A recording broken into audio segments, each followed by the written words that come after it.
Very good morning to the students of class 7. This video of subject science, page number 29, heading is neutralization. The process in which an acid reacts with a base to form salt and water is known as neutralization reaction. वो process जिसके through acid react करता है base के साथ और form करता है water and salt is known as neutralization reaction. Here is the example: acid HCl hydrochloric acid when react with base NaOH sodium hydroxide, it's form salt NaCl sodium chloride plus water H2. Okay, acid furnish hydrogen ion and bases furnish hydroxyl ions. This hydrogen ion and hydroxyl ions react to form water.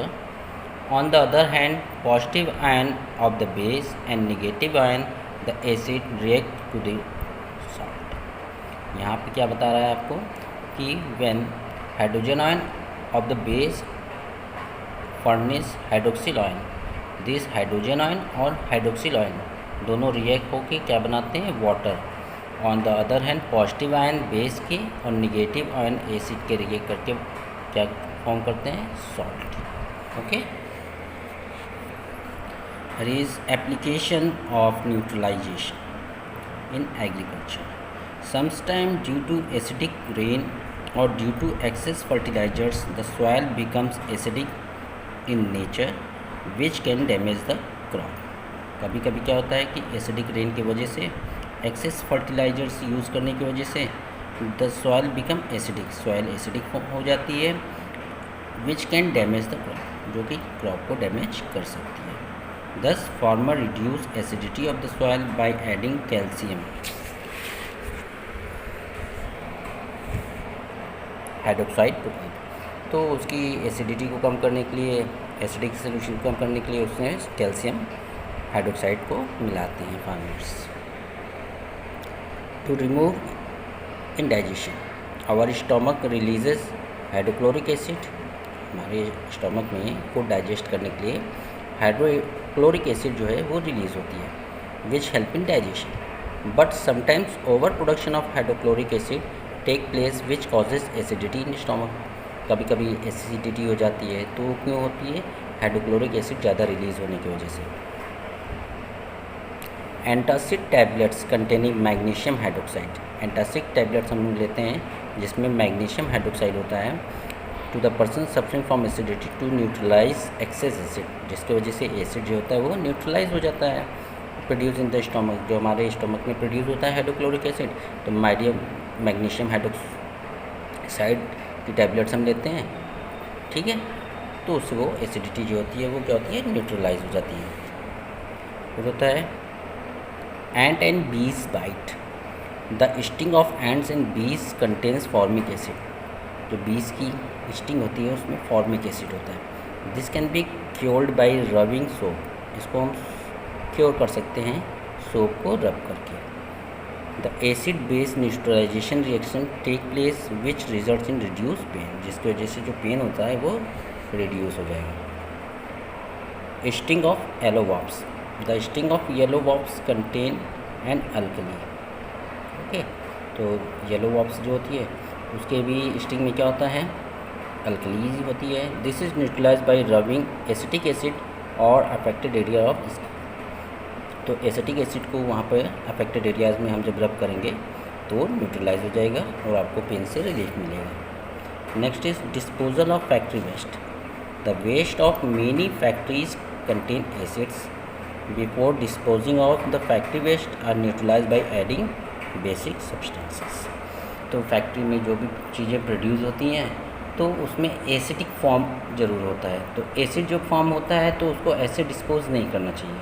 सबसे पहले उसको हम लोग को क्या करना चाहिए? Basic substance मिला के तब उसको डिस्पोज करना चाहिए जिससे कि वो उस एरिया को अफेक्ट ना करे. ओके. Next is indicator.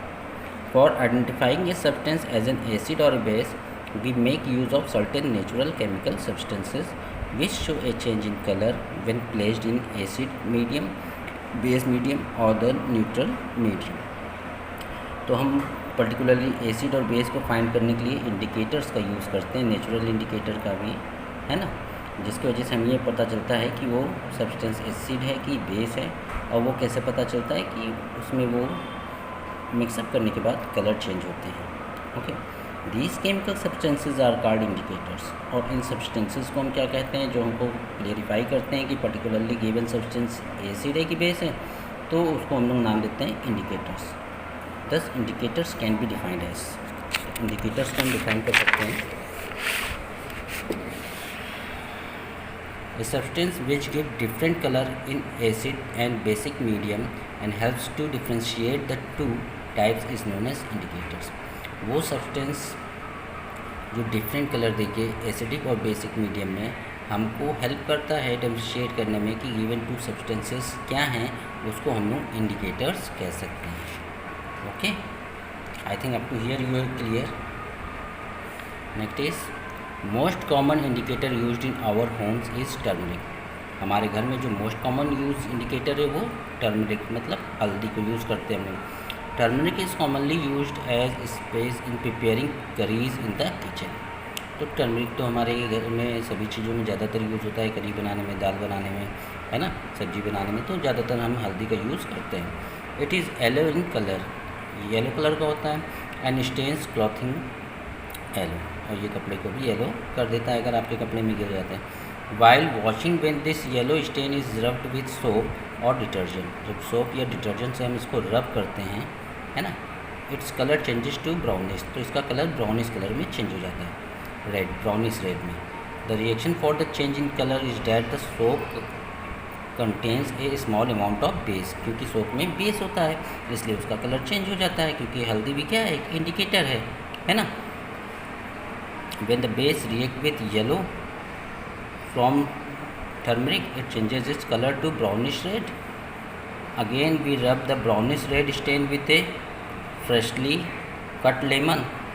जब लेमन से हम उसको रब करेंगे the stain regains its yellow color, है ना।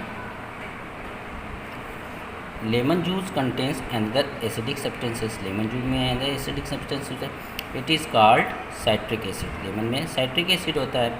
एसिड न्यूट्रलाइजेज द बेस, और एसिड क्या कर लेता है, न्यूट्रलाइज कर देता है। Therefore citric acid from lemon न्यूट्रलाइजेज the effect of the sodium hydroxide, तो सोडियम हाइड्रोक्साइड के इफेक्ट को वो ख़त्म कर देता है, न्यूट्रलाइज कर देता है। In this example turmeric act as an indicator, तो इस तरीके से टर्मरिक जो है एक इंडिकेटर की तरह बिहेव करती है। Okay students, I think up to here you have to clear. Next,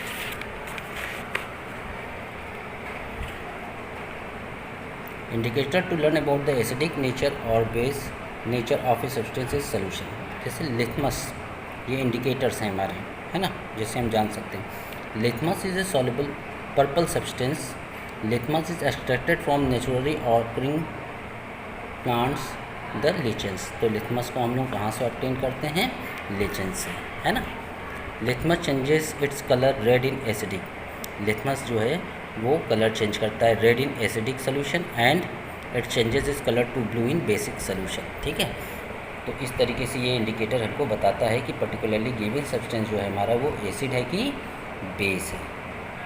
okay, जब ब्लू स्ट्रिप करते हैं ना, ब्लू स्ट्रिप आती है और रेड स्ट्रिप आती है लिथमस पेपर की, तो जब ब्लू डालते हैं एसिड में तो वो रेड हो जाता है, तो मतलब वो एसिडिक सोल्यूशन है, और जब रेड वाला हम ब्लू बेसिक में डालते हैं तो वो ब्लू हो जाता है, तो इससे ये पता चलता है कि गिवन सब्सटेंस बेस है। Okay, next is methyl orange.